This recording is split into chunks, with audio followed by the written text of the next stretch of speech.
5, 4, 3, 2, 1. भारत माता की जय. My project name is lightning conductor. This device is used to protection of lightning strike, protection from lightning strike. This device is made up of copper wire, salt and coal. You know, copper wire is a good and fast conductor of electricity. In rainy season, when lightning fall, this copper wire attracts the lightning falling from the clouds and passes through the ground, and salt and coal spread this all electricity into the ground. This device is useful because it increases the fertility of the soil, and this prevents the damage caused from the lightning strike. हा project save the earth या नावाने झाल्यामुळे हवेतील carbon डायऑक्साईडचे प्रमाण वाढत आहे. तसेच विविध कारखान्यातील पाणी नदीमध्ये सोडल्यामुळे जलप्रदूषण होत आहे.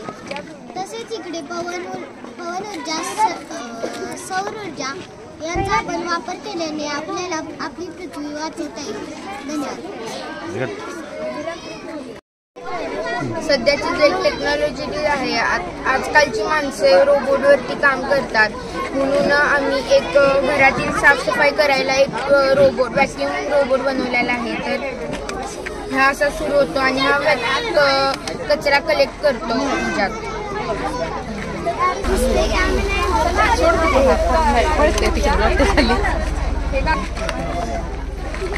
हा एक व्हॅक्यूम आहे. हे 2 डिव्हाइस आहेत. ही 2 मोटर आणि टायर आहे. ही बॅटरी आहे. हे चार्जर इथं लावल्यावर बॅटरी चार्ज होतात. हे बॅटरी आणि स्विच आहेत आणि हे सेन्सर आहे आणि हे 2 लाईट आहेत. तर ह्या व्हॅक्यूम मध्ये सगळा कचरा गोळा होतो आणि या डिव्हाइसवर सगळं डिपेंड आहे. होलोग्राम ही त्रिमितीय प्रतिमा आहे, जी वास्तविक भौतिक वस्तू प्रतिबिंबित करणाऱ्या प्रकाशाच्या किरणांमध्ये हस्तक्षेप करून निर्माण होतात. यालाच 3D होलोग्राम म्हणतात. 3D होलोग्राम उघड्या डोळ्यांनी पाहता येते. चित्रपटगृहांमध्ये आपण सर्वजण चित्रपट पाहतो, त्याप्रमाणेच मी तुम्हाला चित्रपट दाखवणार आहे. यालाच 3D होलोग्राम असे म्हणतात.